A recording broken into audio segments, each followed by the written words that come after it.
12 सितंबर 1982 के दिन अलास्का के जंगलों में कुछ शिकारी शिकार करने गए हुए थे। अब उन शिकारियों को पता था कि जो अच्छा शिकार है वो जंगल की गहराइयों में जाकर ही मिलेगा, इसीलिए वो काफी समय तक जंगल के अंदर जाते हैं शिकार ढूंढने। बट एक ऐसा पॉइंट आता है जब वो देखते हैं कि जंगल के बीचों बीच एक आधी अधूरी कब्र बनी हुई है। पहले तो शिकारियों को लग रहा था कि शायद किसी इंसान ने किसी जानवर को मारकर उसे वहाँ दफना दिया होगा, बट जैसे ही वो लोग उस कब्र की ओर जाते हैं उन्हें वहाँ एक लड़की की आधी सड़ी हुई लाश मिलती है। वो शिकारी बहुत बुरी तरीके से डर जाते हैं, तुरंत पुलिस को कॉल करते हैं। पुलिस मौके पे पहुंच भी जाती है, अपनी इन्वेस्टिगेशन करना शुरू कर देती है। पुलिस वालों को तो लग रहा था कि वो शायद एक नॉर्मल मर्डर केस इन्वेस्टिगेट कर रहे हैं, बट वो इस बात से बिल्कुल अनजान थे कि सामने पड़ी हुई वो लड़की 12 साल से खुले घूम रहे एक सीरियल किलर की विक्टिम है। एक ऐसा सीरियल किलर जिसने 12 साल तक अलास्का के लोगों की नींद हराम करके रख दी थी। एक ऐसा सीरियल किलर जिसके नाम से आज भी अलास्का के लोग डरते हैं। So let's know about one of the most brutal and disturbing serial killers of Alaska, Robert Hansen.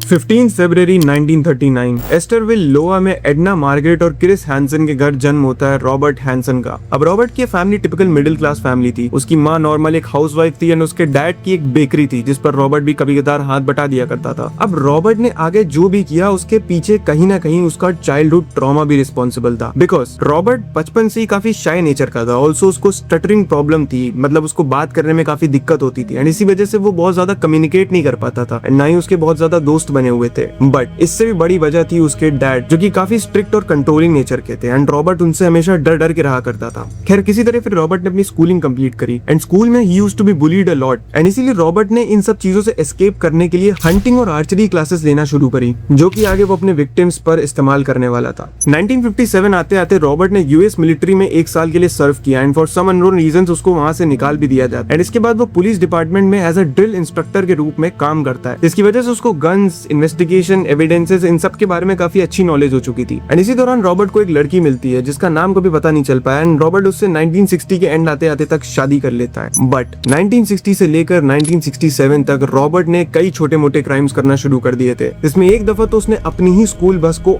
आग लगा दिया था just because he wanted to take revenge. Also वो कई बार इस टाइम पीरियड में जेल में अंदर बाहर कर चुका था, बट ये कुछ भी नहीं है उस चीज के जो कि ये हैवान आगे जाकर करने वाला था।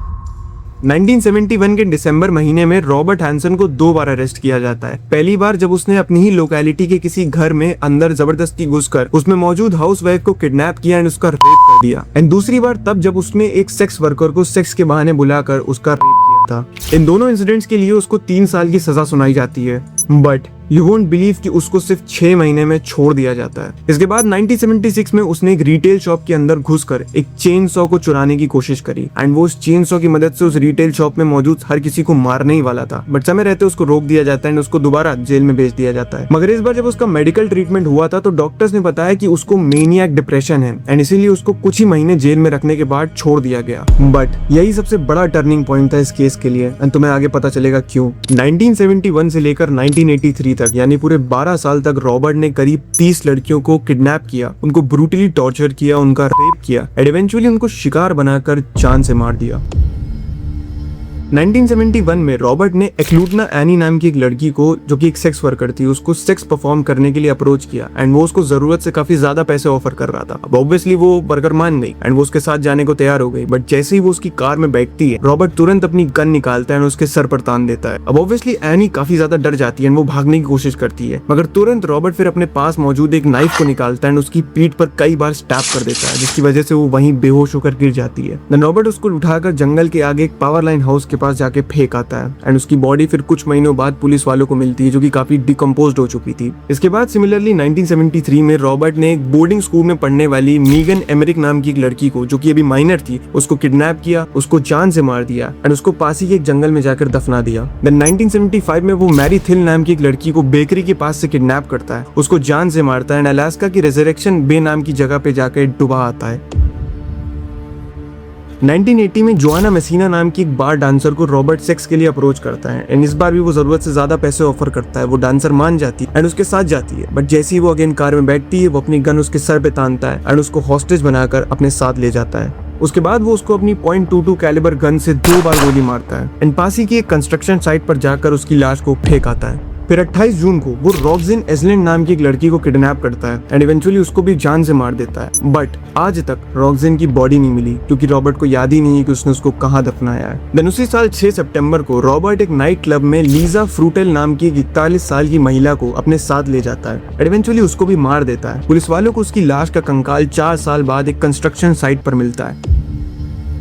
1983 में रॉबर्ट ने 3 लड़कियों की जान ली थी। 28 साल की मलाई लार्सन जिसको उसने किडनैप किया, जान से मारा और एक पार्किंग एरिया में जाकर उसकी लाश को फेंक दिया। बट इसके बाद के जो 2 केसेस है वो बहुत ज्यादा ब्रूटल हैं। 17 नवंबर 1981 को शरी मरो नाम की एक लड़की अपने दोस्तों को एक फोटोग्राफर से मिलने जाने के बारे में बताती है जो कि उसकी न्यूड फोटोज के लिए उसे $300 देने वाला था एंड ऑब्वियसली शरी मान जाती है। बट वो लास्ट टाइम था जब किसी ने शरी को देखा था क्योंकि ये लड़की वही है जिसके बारे में मैं तुम्हें वीडियो के स्टार्टिंग बताया था, जिसको शिकारियों ने ढूंढा था। रॉबर्ट ने शरी को किडनैप करने के बाद कई दिनों तक ब्रूटली असॉल्ट किया एंड उसके बाद वो उसको जंगल ले जाता है एंड वो उसको भागने को कहता है। बट दिस होल टाइम शरी वॉज नेकेड वाइल रनिंग। उसके शरीर पर एक भी कपड़ा मौजूद नहीं था एंड जैसे वो भागने की कोशिश करती है, रॉबर्ट अपनी हंटिंग राइफल निकाल कर शरी की ओर एम करता है एंड उसको 3 बार शूट कर देता है एंड शरी वहीं मर जाती है। एंड इसके बाद वो शरी की लाश को उठाता है, उसको दोबारा से कपड़े पहनाता है एंड जंगल के बीचों बीच जाकर उसे दफना देता है, जिसको बाद में वो शिकारी ढूंढते हैं। एंड इसी इंसिडेंट के कुछ दिनों बाद यानी 2 दिसंबर को एंड्रिया मोना नाम की 24 साल की लड़की एक अननोन आदमी से फोटोशूट और एक्सोटिक डांस परफॉर्म करने के लिए मॉल में मिलने जाती है। बट ये लास्ट टाइम था जब किसी ने एंड्रिया को देखा था बिकॉज ऑब्वियसली वो आदमी और कोई नहीं रॉबर्ट था। रॉबर्ट ने एंड्रिया को किडनैप किया, कई दिनों तक ब्रूटली टॉर्चर किया, रेप किया एंड देन उसको मार दिया। बाद में उसने एंड्रिया की बॉडी को एक बैग में भरकर पत्थर से बांधकर जो शहर का ब्रिज है उस पर से लटका के फेंक दिया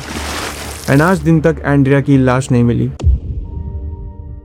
1982 में रॉबर्ट हैंसन ने 2 मर्डर्स करे। सबसे पहला 26 मई को उसने सू लूना नाम की एक लड़की को डिनर के लिए अप्रोच किया एंड वो मान जाती है, बट रॉबर्ट उसको डिनर के बहाने किडनैप कर लेता है एंड कई दिनों तक वो उसको वही ब्रूटली टॉर्चर करता है, रेप करता है। But the saddest part is कि इतना सब करने के बाद भी जानवर सू को जंगल में लेकर जाता है एंड जिस तरह उसने शरी मरो को शिकार करके मारा था, सेम तरीके से वो सू लूना को भी भागने के लिए कहता है। By the way she is naked while running. Sue अपनी जान बचाने के लिए काफी तेजी से भागती है मगर वो रॉबर्ट को आउटरन नहीं पाती है। रॉबर्ट उसको दौड़ा दौड़ा कर मारता है एंड लास्टली जब वो बिल्कुल भागने की हालत में होती नहीं है तब रॉबर्ट उसको पकड़कर उसकी जान ले लेता है एंड उसके बाद वो उसकी बॉडी को उठाकर वहीं निक रिवर के पास जाकर दफना देता है। इसी इंसिडेंट के 3 महीने बाद वो एक 20 साल की नाइट क्लब डांसर टैमी पेडरसन को फोटोशूट के बहाने से किडनैप कर लेता है एंड अगेन वो उसको ब्रूटली असॉल्ट और टॉर्चर करके जान से मार देता है।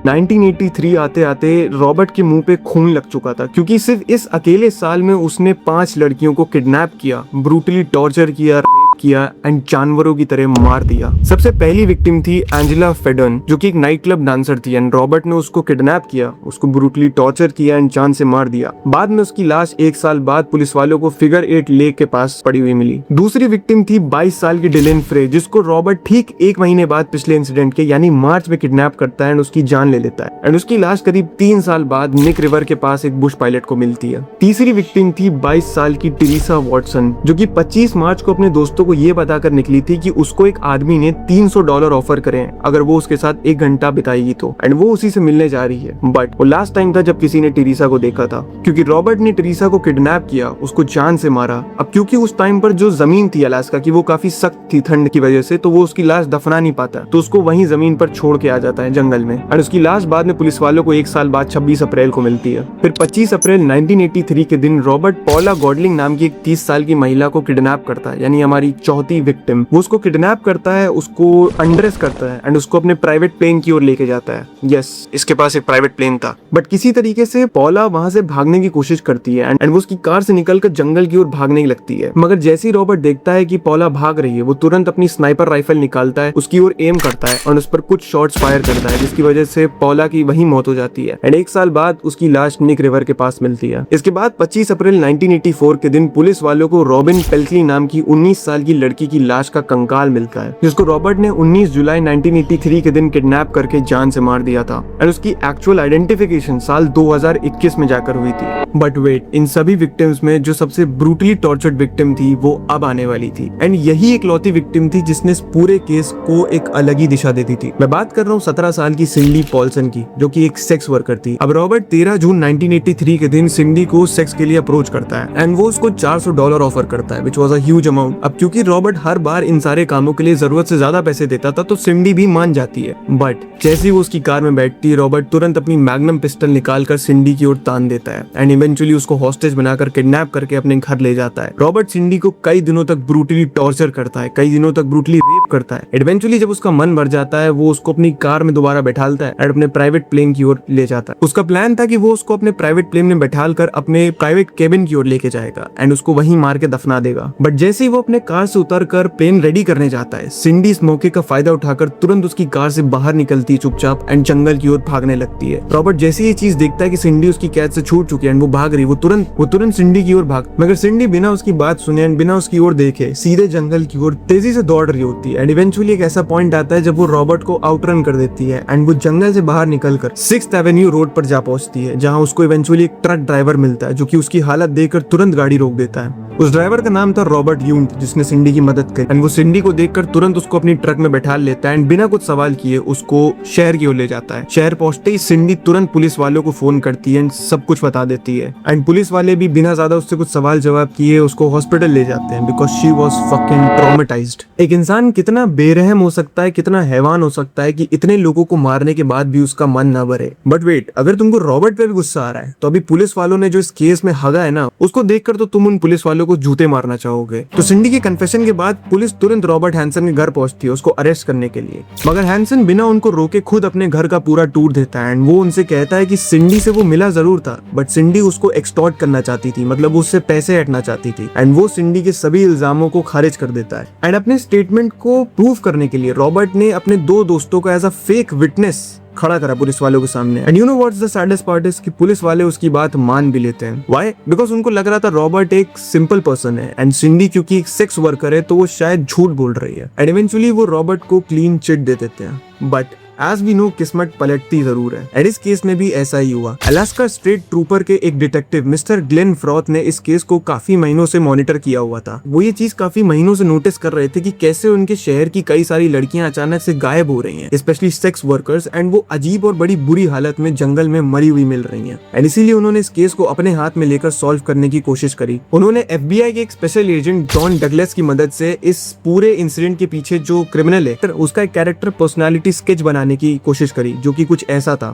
जॉन ने बताया कि जो कातिल है वो काफी लो एस्टीम वाला है, कोई ऐसा जिसको स्टटरिंग की प्रॉब्लम हो, कोई ऐसा जो कि औरतों से कई दफा रिजेक्ट हो चुका है, स्पेशली सेक्स वर्कर्स, एंड कोई ऐसा जो कि अपनी हर विक्टिम को मारने के बाद उसकी कोई ना कोई चीज चुरा लेता है as a souvenir, as a trophy. Eventually जब उनको सिंडी पॉल्सन के बारे में पता चला, देन दे न्यू कि इस सब के पीछे कौन था। एंड इसीलिए इस बार FBI और डिटेक्टिव्स दोनों साथ में मिलकर रॉबर्ट हैंसन के घर पे इन्वेस्टिगेशन करने जाते हैं एंड अच्छे से तलाशने के बाद उनको रॉबर्ट के खिलाफ सबूत मिल जाते हैं, क्योंकि वहां उनको कई सारी मिसिंग विक्टिम्स की कोई ना कोई चीज मिली थी जो कि उनके ढूंढने वालों ने मिसिंग कंप्लेंट में लिखवाई थी। मगर सबसे इंपॉर्टेंट चीज जो थी, जो कि इस केस का पूरा रुख बदलने वाली थी, वो था एक एविएशन मैप जिस पर 37 मार्क्स, आई रिपीट 37 मार्क्स थे। एंड ये सारे मार्क्स कुछ और नहीं बल्कि कब्रें थी, कब्रें जिनमें रॉबर्ट हैंसन ने अपनी विक्टिम्स को मार के दफनाया था। एंड इस पॉइंट तक आते आते सबको पता था कि रॉबर्ट हैंसन ही क्रिमिनल है, वही किलर है, बट रॉबर्ट अभी भी अपने स्टेटमेंट पे अड़ा हुआ था कि उसने सब कुछ नहीं किया। बट इवेंचुअली जब पुलिस वालों ने थोड़ा जोर बनाया तो रॉबर्ट ने इवेंचुअली हार मान लिया एंड उसने सरेंडर कर दिया। एंड फिर रॉबर्ट को अरेस्ट करके कोर्ट लेकर जाया जाए। अब कोर्ट की जो अथॉरिटी थी वो भी अलग ही बज रही थी, क्योंकि रॉबर्ट ने खुद ही कन्फेस किया कि उसने 30 लड़कियों को रेप कराया एंड उनमें से कई सारी लड़कियों को उसने जान से मारा है। मगर कोर्ट ने सिर्फ उसको 4 लड़कियां यानी शेरी मरो, जोआना मेसिना, पॉला गोल्डिंग और एक्लूटना एनी के मर्डर के पीछे गिल्टी मानते हुए 461 यानी 461 ईयर्स की सजा सुनाई दी विदाउट बेल।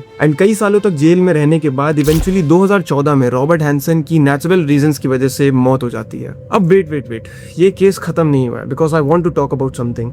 वीडियो की शुरुआत में तुमको वो हाउसवाइफ याद है उसको रॉबर्ट ने सबसे पहले किडनैप और रेप किया था? वेल उसी साल यानी 21 दिसंबर 1971 में 18 साल की सिलिया वेंजाटिन गायब हुई थी। 3 दिन बाद 25 दिसंबर को पुलिस वालों को उसकी लाश मिलती है। अब जो सिलिया थी उसको भी एग्जैक्टली सिमिलर तरीके से मारा गया था जैसा कि बाकी विक्टिम्स को मारा गया था। एंड उसी टाइम पर रॉबर्ट को पुलिस वालों ने 2 रेप चार्जेस और 1 किडनैपिंग चार्ज के लिए अरेस्ट किया था, इफ यू रिमेंबर। मगर अगर वो पुलिस वाले चाहते तो थोड़ी मेहनत और करते और वो रॉबर्ट को उसी टाइम पर यानी ये सारे कांड होने के 12 साल पहले ही पकड़ लेते एंड कई इनोसेंट जिंदगियां बर्बाद होने से पहले बच जाती।